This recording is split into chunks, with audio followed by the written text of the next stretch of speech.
Sumber yang ketiga yang sudah juga kita tunggu adalah Gus Baha Kiai Haji Ahmad Bahauddin Nur Salim. Kita akan sapa terlebih dahulu. Assalamualaikum Gus Baha. Assalamualaikum warahmatullahi wabarakatuh. Alhamdulillah, terima kasih Gus Baha sudah hadir di Annual Meeting of Islamic Dakwah. Gus Baha akan menyajikan materi terkait tentang tsunami fatwa di ruang digital dan bagaimana menyikapinya. Monggo Gus. Assalamualaikum warahmatullahi wabarakatuh. Nahmaduka ya ghafuru ya syakuru wa sholli wa sallim wa barik ala sayyidina Maulana Muhammadin wa ala alihi wa sahbihi asma'in nama ba'du. Yang sangat saya hormati orang tua kita, guru kita Dr. Quraisy Shihab, juga paman dari kiai saya, Kiai Maimun, yaitu Kiai Haji Mustafa Bisri, semua yang hadir, semua penyelenggara, teman-teman yang saya hormati. Sebetulnya saya datang mulai awal, mulai Mbah Mus ngendikan, mulai beliau memaparkan pesan-pesannya, juga mengikuti terus ketika Bapak Quraisy Shihab atau Abi Quraisy Shihab memaparkan pesan-pesannya.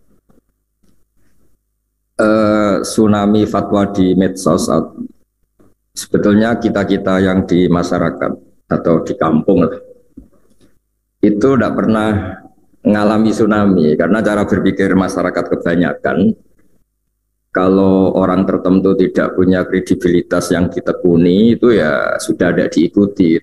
Ibarat kita mau berobat ya tidak ke polisi gitu. Kalau kita kemalingan ya tidak ke dokter. Jadi sebetulnya masyarakat itu sudah profesional lah. Kalau sengketa hukum ya kita ke pengadilan.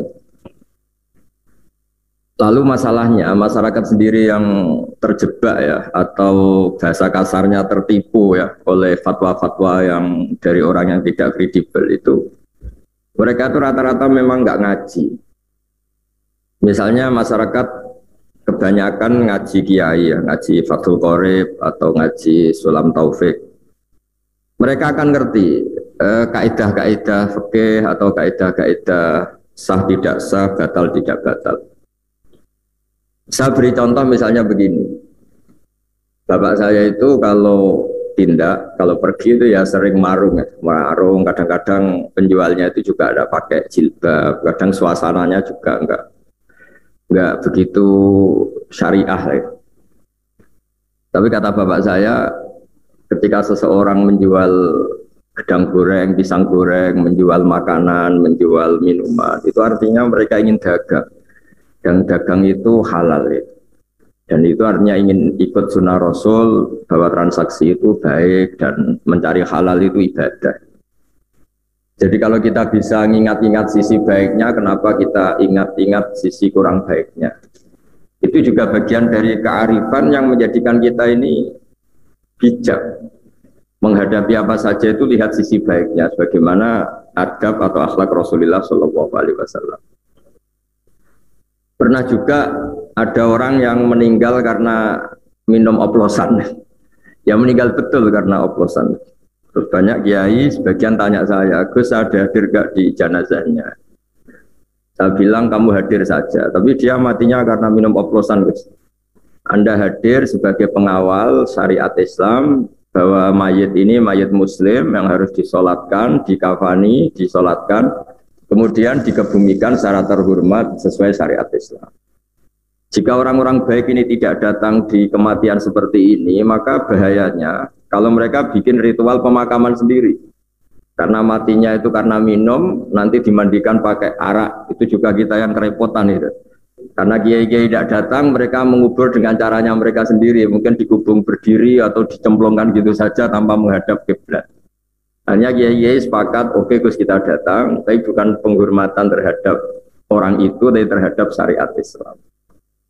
Begitu juga saya pernah diundang hadir di acara akad nikah yang punya gawe sudah bilang, Gus nanti ada acaranya ada ketoprak itu ya semacam kesenian kuno itu. Tapi akadnya itu Gus nggak bareng, jadi akad dulu baru nanti ada kesenian ketoprak. Jadi kan nggak perlu ikut nonton katanya. Terus saya bilang, ya oke saya datang di akadnya karena saya kiai ya tidak akan melihat ketopraknya kata saya. Tapi yang penting bahwa masyarakat ini masih baik. Dia ingin akad nikah anaknya itu nikah yang berkah, nikah yang sah, sehingga inginnya disaksikan kiai, diberkahi doa kiai. Dan mereka ada ideal ya. Itu juga orang yang dagang tadi, mereka ada ideal ya. Tapi ada kebaikan-kebaikan yang mereka lakukan. Dan itu yang kita ingat-ingat, karena kebaikan itu yang kita ingat-ingat. Nah, untuk mengarah ke moderasi Islam, kita misalnya bisa baca kitab di Al-Minanul Kubro karangan Imam Syaroni, dan itu kitab panduan para wali. Hampir semua wali yang jalur ilmu pasti baca kitab itu Al-Minanul Kubro. Tadi Bapak Quraisy menyinggung 3 pewaris Nabi, diantaranya faminhum dzalimun li nafsi. Di situ orang zalim masih diapresiasi sama Allah Ta'ala. Yaitu kata Imam Syaroni, tidak ada orang Muslim yang paling fasik sekalipun kecuali dia juga melakukan hukum Islam walau fi mas'alatin wahidah, meskipun dalam masalah yang satu. Misalnya banyak orang Islam yang mungkin sekarang belum sholat, mungkin sekarang belum puasa. Tapi yang dinikahin itu tidak keponakannya, tidak ibunya, tidak mbahnya. Sehingga mereka nikah dengan wanita yang halal dinikah. Kalau dalam fikih disebut wanita ajnabiyah. Wanita yang benar-benar sah dinikah karena tidak ada hubungan mahram, tidak ada hubungan rodok, tidak ada hubungan yang menjadikan haram. Sehingga mereka masih punya poin bahwa mereka nakahu binikahin sahih. Mereka menikah dengan nikah yang sah. Artinya apa? Orang yang kita kira fasik permanen atau fasik statusnya, ternyata ada hukum Islam yang mereka lakukan, yaitu mereka nikah dengan perempuan yang sah dinikah.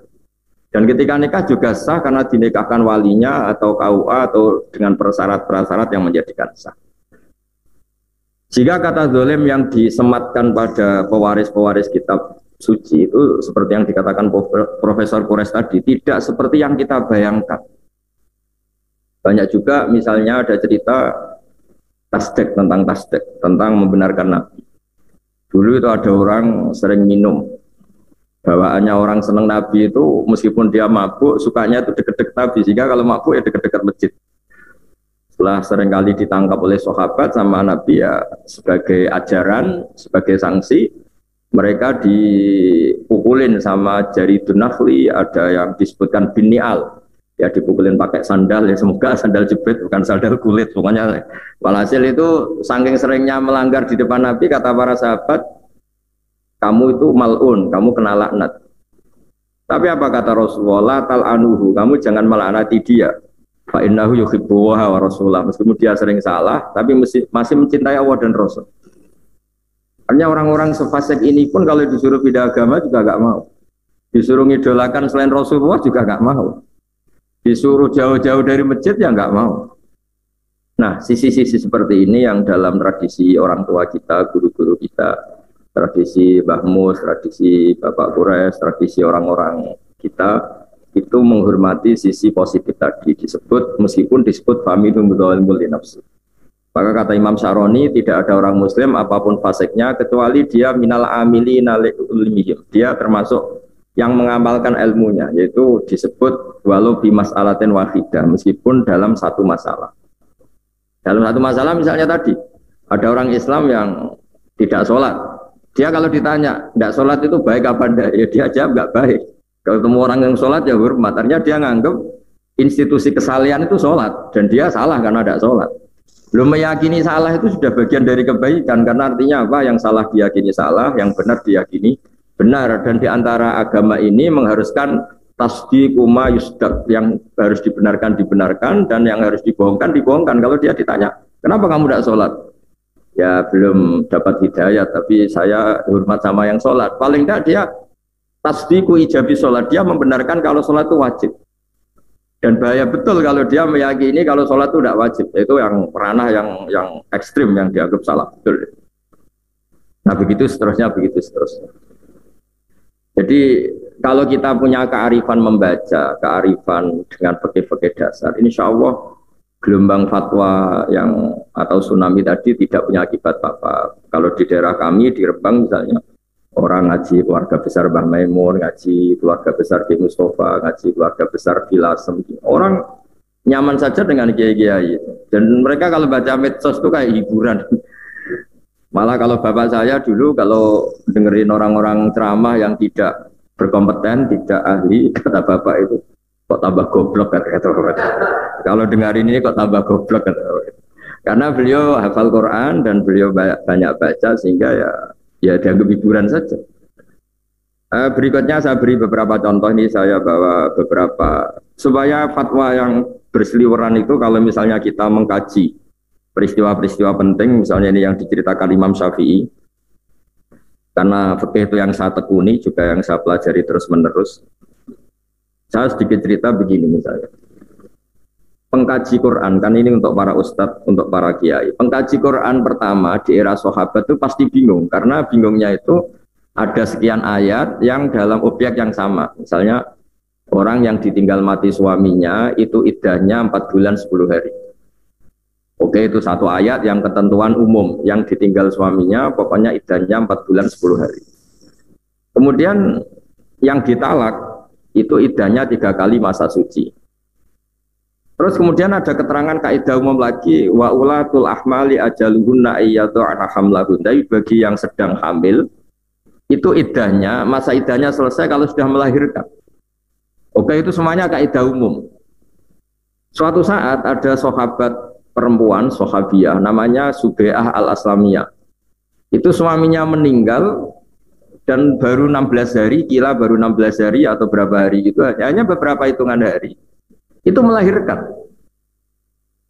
Baru 16 hari. Ya taruh saja kita ngikuti riwayat yang 16 hari misalnya. Yang jelas semuanya sepakat tidak sampai 20 hari. Lalu sahabat-sahabat berdebat, iddahnya itu abadal ajalain. Ya kita ngambil iddah terlama, yaitu nunggu 4 bulan 10 hari. Tapi banyak sahabat yang bilang ini kategorinya wa ulatul ahmal ajaluhunna ayyatuna hamlahun, karena dia sudah melahirkan, ya sudah iddahnya selesai. Nah jadi kalau kebimbangan seorang kiai atau mujtahid itu pasti nggak bisa dihindari. Bahkan itu zaman sahabat. Untungnya tentu zaman itu masih ada Rasulullah SAW yang memutuskan bahwa yang jenis seperti ini ikutnya partai, ikutnya kelompok, ya karena dia hamil sudah melahirkan ya selesai iddahnya. Tapi begitulah kira-kira di ayat-ayat umum. Di ayat-ayat umum ini kita-kita ini pasti terjebak. Ada orang yang punya semangat Al-Furqan, yang penting antara hak dan batil itu jelas. Demarkasinya jelas, pemisahnya jelas. Misalnya ngambil sikap terlalu tegas. Ada yang bacanya bil hikmah terus, layinul janib terus, sehingga ngambil sikap lunak selunak-lunaknya, sampai ngerti barang-barang yang nggak benar juga lunak. Gitu. Nah hal-hal seperti ini kemudian terus banyak yang mempermudah istilah disebut wasatiyah, karena antara yang terlalu ekstrim dan terlalu lunak. Ya apapun istilah-istilah itu, sebagaimana dikatakan Pak Quraisy bahwa wasatiyah atau ausat itu memang maknanya itu yang terbaik. Seperti tadi di surat qala ausatuhum alla faqul lakum laula tusabbihun. Dan kalau kita baca manaqibu Rasulillah atau fadhil Rasulillah, nasab Nabi juga disebut ausatul arabi nasaban. Jadi Nabi itu nasab terbaik, itu juga redaksinya ausatul arabi nasaban. Kemudian berikutnya saya bawa juga kitab Sahih Muslim. Di sini dijelaskan pentingnya baca. Saya ulang lagi pentingnya baca. Dulu orang pinter itu ya di mana-mana orang pinter itu ya punya sisi agak-agak kontroversi. Tapi kontroversinya orang pinter itu ya karena saking pinternya. Ada orang soleh, saya ulang lagi, ada orang soleh.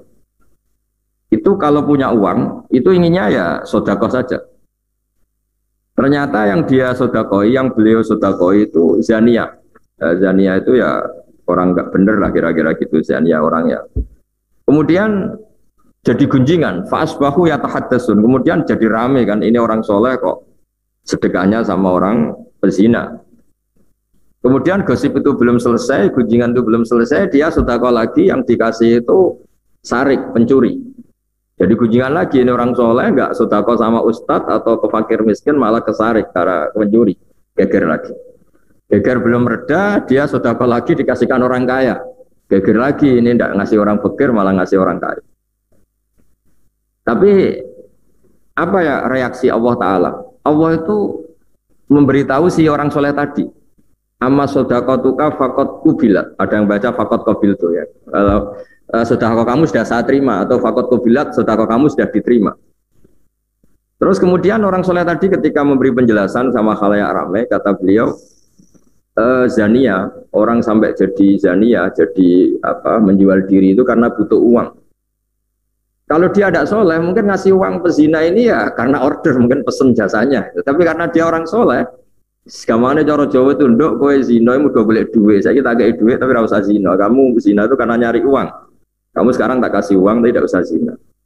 Maling juga gitu, copet sampai nyopet karena nyari uang. Sudahlah kamu tak kasih uang, dan itu harusnya kamu cukup, sudah tidak perlu nyopet lagi. Kemudian saya ngasih orang kaya supaya dia belajar bahwa orang itu tidak hanya mendapat, tapi juga menjadikan orang fakir itu menerima. Dia roh rasanya menerima ternyata asik, menerima uang ternyata asik. Sudah ada kerja, dapat uang, tahu-tahu dikasih orang itu kan seneng, nggak dari kerja, nggak dari prestasi, dikasih uang seneng. Gara-gara dia senang dikasih itu dia bayangkan betapa senangnya orang yang dikasih, apalagi kalau orang yang dikasih itu orang-orang fakir. Jadi barokahnya baca itu orang akan ngerti.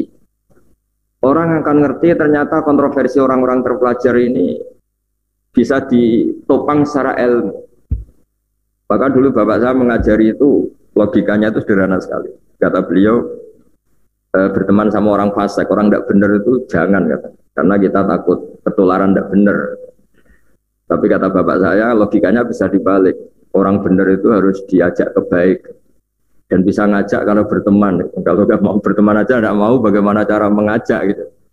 Jadi itu kan, terus orang kemudian bisa menerapkan dua nasihat tadi. Sekiranya Anda tidak tertular, tidak terkontaminasi, tidak terbentuk oleh orang fasik tadi, maka sebaiknya berteman. Karena tadi yang si fasik yang terbentuk oleh Anda. Jadi saya siru fasikun solihan. Yang fasik akan jadi soleh karena berteman kamu. Tapi sekiranya kebalikan, si soleh rawan terkontaminasi, sing saya siru solihu fasikun, yang soleh menjadi fasik ya jangan. Nah kira-kira di teks Quran, itu semuanya hampir seperti itu. Ada cerita-cerita Nabi atau orang-orang soleh yang begitu tegas dengan kebatilan. Karena kebatilannya pada titik yang sudah delurung, ingin menghabisi kebenaran. Itu yang cerita-cerita perang Nabi. Satu kebatilan yang ekstrim yang ingin menumpas kebenaran. Kayak Abu Jahal dan kawan-kawan. Itu bukan sekedar batil, mereka ekstrim ingin menumpas kebenaran. Kalau itu ya babnya kafir harbi. Seperti orang Jawa, kita semua ini orang lunak, orang Indonesia, orang Timur lunak. Tapi selunak-lunaknya kita ya tidak manggakno penjajah. Masa penjajah dimanggakno? Karena mereka ingin menghabisi kita, mengusir kita dari negara kita. Nah, itu yang bab-bab perang kira-kira konteksnya seperti itu. Tapi bab-bab di luar itu pasti semuanya itu berhikmati wal mau'izatil hasan. Jadi saya mohon tema ini mungkin ya baik dalam konteks di kota atau orang-orang yang sibuk pakai virtual, pakai medsos. Jadi kalau di kita di Rembang, di daerah Kudus, daerah-daerah kawasan sini, kayaknya itu masyarakat sudah tahu lah siapa yang perlu didengar sama ndak. Orang nggak pernah ngaji ngomong hukum itu ditertawain itu kenapa itu, makanya aneh itu. Jadi sudah, karena ya di sini orang tuh ngaji sama keluarga besar Mbah Maimun, keluarga besar Mbah Mus, keluarga besar Lasem, keluarga besar. Ya terus masih ada masyarakat umum yang ngaji juga, ada kiai-kiai yang santri-santri beliau ngaji. Jadi cara sini itu orang iso maca kitab ngomong hukum itu kira-kira gitu. Tidak bisa baca kitab ngomong hukum itu pasti enggak menceritakan pendapat Allah dan Rasul, pasti menceritakan pendapatnya sendiri. Kalau pendapatnya sendiri ya kita bisa ngapain dengerin dia katanya. Jadi kalau gelombang itu makanya judul ini di daerah saya itu judul aneh gitu. Tapi mungkin teman-teman di PSG, Mas Nurdin dan Mas Arifin semuanya saya terima kasih, Pak Mukhlis Hanafi semuanya itu teman-teman saya. Saya juga ikut khidmat di pondok Pak Kures, di pondok Habib Ali, Habib Husain, semua keluarga besar. Saya terima kasih karena mungkin itu secara nasional jadi masalah. Tapi saya pastikan di daerah-daerah kayak di daerah Al-Banjarinya Mbak Arsad, di daerah Sumatera, di beberapa daerah yang sudah punya kultur ngaji sama tokoh-tokoh di sana. Di Banten ada keluarga besar Senawawi, di Madura ada keluarga besar Syekhona Khalil, di Jombang ada keluarga besar Basim, bahwa Habib Bisri, insya Allah di Jogja ada keluarga besar Bali Maksum, ada keluarga besar Pak Azhar Basir, banyaklah tokoh-tokoh yang kulturnya itu ngaji. Dan itu insya Allah otomatis ya, mengeliminir tadi banjir tsunami fatwa, karena mereka aneh saja itu, ngomong dot saja nggak pas, itu ngomong kop nggak pas, terus kemudian ngomong halal haram itu kan tetap aneh itu. Mesti kalau di sini, kalau di Rembang ekstrim lagi. Somo cemuin tau orang itu bisa baca Fathul Mu'in apa enggak. Jadi kita ada ngalami itulah insya Allah. Semoga seluruh rakyat Indonesia dan masyarakat Indonesia juga insya Allah lah. Kalau kita ya itu tadi lah, kalau kita sakit ya ada ke polisi, kalau kita kecurian ya tidak ke dokter. Ya kalau cari agama ya yang ahli agama. Ya saya kira demikian dan terima kasih atas ilmu dari Mbah Mus, dari Pak Kores, dari semua narasumber. Semoga saling melengkapi. Wassalamualaikum warahmatullahi wabarakatuh. Terima kasih Gus Baha atas pemaparannya yang gamblang. Saat ini kita masuk pada sesi diskusi. Ada 3 pertanyaan yang sudah masuk. Yang pertama dari Yahya Abdul Rashid. Pertanyaan ini ditujukan untuk Abi Quraisy. Apa pertanyaannya? Kata dia, khusus untuk kondisi Indonesia, apakah kita harus tetap bersikap wasatiyah dalam hal keberpihakan bidang ekonomi dan politik? Lalu pertanyaan yang kedua untuk Gus Baha dari Saiful Anam. Kata dia, di era digital seperti sekarang kita bisa belajar dengan cara yang mudah melalui banyak platform dan media sosial. Apakah hal tersebut masuk dari bagian majelis taklim? Dan apakah hal tersebut ada etikanya di dalam menyimak dan mendengarkan? Dan pertanyaan yang ketiga untuk keduanya, baik untuk Abi Quraisy dan Gus Baha, yakni jika moderasi adalah mutlak, bagaimana menyikapi dai yang cenderung keras dan tegas? Mengingat dai moderat suaranya sering kalah dengan mereka yang nyaring dan berani menggugat. Jazakumullah. Baik, saya persilahkan kepada Abi Quraisy untuk menjawab pertanyaan yang pertama. Abi, silakan. Baik, bismillahirrahmanirrahim. Pertanyaannya apakah dalam bidang politik, ekonomi, kita juga harus moderasi. Moderasi itu, Islam itu moderasi. Tidak ada ajarannya yang menyimpang dari moderasi, termasuk bidang ekonomi dan politik. Tetapi saya ingin katakan begini, jangan fahami moderasi itu pertengahan. Sejak pertama saya katakan, tapi yang terbaik.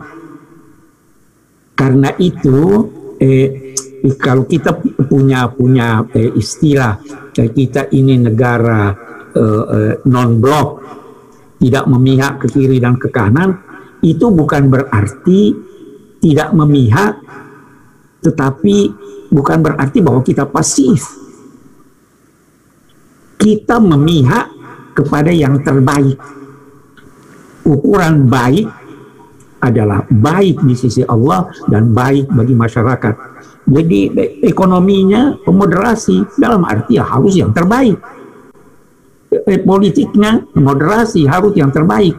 Bukan moderasi pasif, tapi moderasi aktif yang menjadikan Anda melihat kiri dan kanan, melihat apa yang terbentang, lalu memberikan penilaian bahwa saya harus begini. Saya kira itu hemat saya. Pertanyaan ini mungkin lahir karena memahami moderasi dalam arti pertengahan, tidak kiri, tidak kanan. Moderasi itu seperti wasit. Wasatiyah, wasit itu dia persalahkan yang salah, dia mendukung yang benar. Penalti yang kena, yang memegang bola di area terlarang itu aktif. Kalau wasit tidak aktif, tidak jadi pertandingan itu. Saya kira demikian ya. Oke. Ya, terima kasih Abi. Lalu pertanyaan kedua, silakan Gus Baha. Bismillahirrahmanirrahim. Sebelum saya menjawab, saya apresiasi, saya terima kasih sama kiai-kiai yang di daerah, yang di kampung-kampung, yang bikin atau menjelaskan mabadi fikih, pokok-pokok fikih. Karena ini landasan atau dasar mereka bisa mengenyam lah atau nikmati suplemen yang namanya dakwah atau ngaji lewat virtual itu. Tanpa mereka bisa sholat dasar atau cara wudhu yang benar dasar oleh kiai-kiai kampung, kita juga susah menerangkan misalnya fadhailu sholat, keistimewaan sholat. Sementara mereka nggak diajarin sholat di daerah masing-masing. Makanya sebelum saya jawab, apresiasi saya, doa saya untuk semuanya yang mengajarkan pokok-pokok fikih di kampung maupun di kota maupun di daerah-daerah pedalaman. Karena landasan keabsahan ngaji virtual itu ya berdasar asasuddin atau mabadi fikih itu selesai. Misalnya di kota-kota ada misalnya gerakan Islam sholat khusyuk, gerakan misalnya sunnah rasul, gerakan sedekah, gerakan haji atau umroh. Semuanya itu karena selesai di kampung-kampung mereka diajarkan orang itu boleh sedekah setelah urusan primer keluarga selesai. Orang boleh haji kalau yang kebutuhan pokok selesai. Orang boleh apa setelah aturannya ini. Nah, kemudian kita tinggal nimpalin misalnya sholat khusyuk. Apa artinya khusyuk ingat Allah kemudian sholatnya membawa najis? Atau sholatnya syarat dan rukunnya tidak terpenuhi, itu nggak ada gunanya semua ingat Allah di semua sholatnya, sementara dia tidak baca Fatihah, hanya baca Allah saja, itu kan ya jadi kacau. Misalnya sholat yang penting ingat Allah, setelah takbir dia Allah, Fatihah enggak, baca yang wajib-wajib enggak. Nah, semua itu numpang liwat. Makanya guru-guru talaki kalau di bahasa keluarga Quran, keluarga kami disebut musyafahah. Musyafah itu guru sebenarnya yang bertatap muka, yang interaksi terus menerus, itu guru sebenarnya. Tapi kemudian di era digital orang terus bagian belajar dari medsos, itu sifatnya itu ya tambahan. Saya mohon itu sifatnya tambahan. Cuma ya jangan dilarang kalau itu baik, karena ada kaidah malayudroku kulluh, layudroku kulluh. Kalau udah bisa ideal ya jangan sama sekali. Misalnya saya sendiri juga sering belajar dari ulama-ulama mana saja, termasuk tentu dari Pak Kures, dari Gus Mus, mungkin dari mana-mana lah, itu kan juga sebagian lewat medsos atau lewat televisi. Saya kemarin dengerin Pak Kures pas di Metro TV tentang kuliah Ayyuhal Kafirun, dan setelah saya cek memang di tafsir Ar-Razi seperti itu. Nabi saking halusnya Coro Jawa itu nggak tega bilang kuliah Ayyuhal Kafirun, sehingga beliau ngendikan gitu setelah diperintahkan Allah harus i'lanul haq, harus menyatakan kebenaran, sehingga beliau ngendikan kuliah Ayyuhal Kafirun. Nah, hal seperti itu ya sifatnya itu ya malaidroku kulluh la idroku kulluh. Tapi kalau ingin ibadah secara benar, secara baik ya inna hadal ilma dinun fangzuru amman ta'khuduna dinakum. Ilmu ini agama, maka lihatlah dari mana kamu mengambil ilmu itu. Ya kita kalau dengan guru-guru kampungan sholat dilatih, cara berdiri begini, ketika rukuk antara kepala sama pantat itu segaris, kalau sujud harus melibatkan 7 anggota, yaitu al-jabhah, wal yaden, warubaten, wal qadamain. Nah, sementara kadang-kadang di media itu hanya cerita-cerita tentang utamanya sholat itu mi'rajul mukmin. Mi'rajnya orang mukmin ya sholat itu, karena di situ dia munajat sama Allah, di situ dia bercengkrama dengan Allah. Oke lah itu kebaikan, tapi setelah yang pokok-pokok ini selesai. Makanya terima kasih saya, juga doa saya untuk orang-orang atau untuk ustadz-ustadz siapapun yang mengajari umat ini mabadi fikih. Makanya setiap doa kita pasti bilang assalamu alayna wa ala ibadillahi sholihin. Semoga kita dapat salam dari Allah. Salam itu maknanya keselamatan, juga semuanya yang terlibat dalam kesolehan di bumi Allah ini. Jadi disebut assalamu alayna wa ala ibadillahi sholihin. Saya kira demikian. Ya, terima kasih Gus Baha. Untuk pertanyaan yang ketiga ini ditujukan untuk keduanya, baik Abi Kures maupun Gus Baha. Ustaz Baha ada yang jawab. Ustaz Baha ini. Baik Gus, monggo. Yang semua aja. Saya setuju jawabannya, itu sudah pasti. Yang mudah. Bagaimana menyikapi dai yang cenderung keras dan tegas, mengingat dai moderat suaranya sering kalah dengan mereka yang nyaring dan berani menggugat? Penelitian itu sahih apa enggak? Setahu saya tahu Mbah Maimun, Habib Lutfi, orang-orang yang moderat itu juga pengaruhnya besar. Orang-orang yang asik cara berdakwah juga pengaruhnya besar. Jadi apa ya, kesimpulan itu juga ada. Ya tidak harus dibenarkan meskipun tidak harus disalahkan kok terus bilang kalah menang.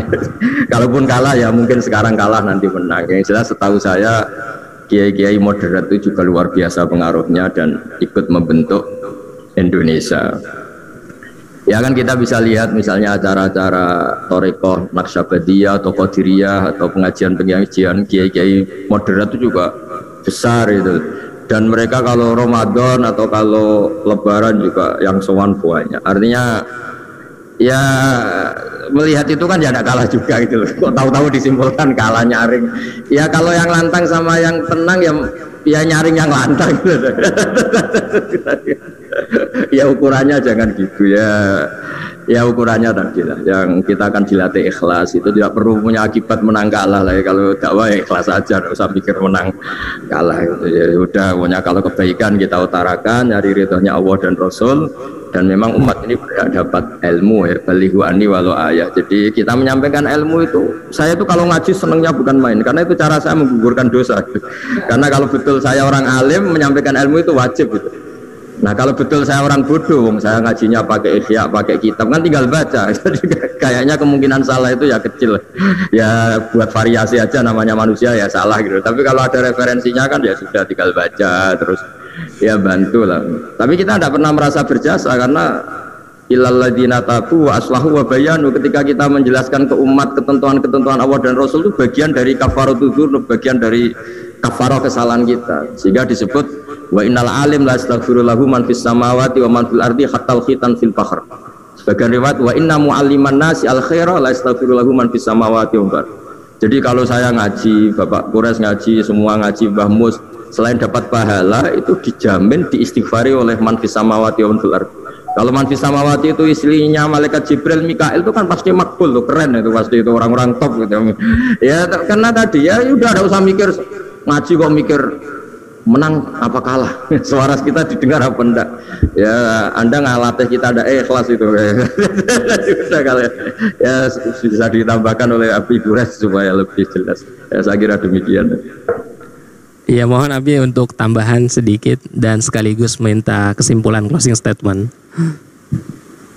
Iya, saya kira sebenarnya tidak perlu ditambahkan. Kalau sudah manis, kemanisan itu orang yang sakit gula tidak boleh manis-manis terlalu banyak. Sudah benar itu intinya, bahwa jangan menganggap suara keras itu pasti menang. Boleh jadi yang lemah lembut itu lembut masuk di hati belum nampak sekarang. Ya jadi cara menilainya itu keliru. Pada akhirnya kebenaran itulah yang menang, ya kan? Nah, jadi tidak usah mengharap bahwa hasilnya sekarang dan di sini. Hasilnya pasti ada, ya. Itu pernah antara lain batil dan hak itu bertengkar. Batil berkata saya lebih tinggi kepala saya. Hak berkata kaki saya lebih kuat karena terhunjam ke bawah. Saya ditopang oleh orang kuat, orang kaya. Hak menjawab, saya ditopang oleh orang baik dan oleh Tuhan. Jadi jangan menganggap bahwa kalau sudah suara besar ini sudah pasti menang. Tidak. Ya toh? Kita laksanakan tugas kita, insya Allah Tuhan bersama kita. Kalau bukan sekarang, besok. Kalau bukan besok, lusa, pada akhirnya ja'al haq wa zahaqal batil innal batila kana zahuqa. Oke, saya kira itu. Terima kasih Abi.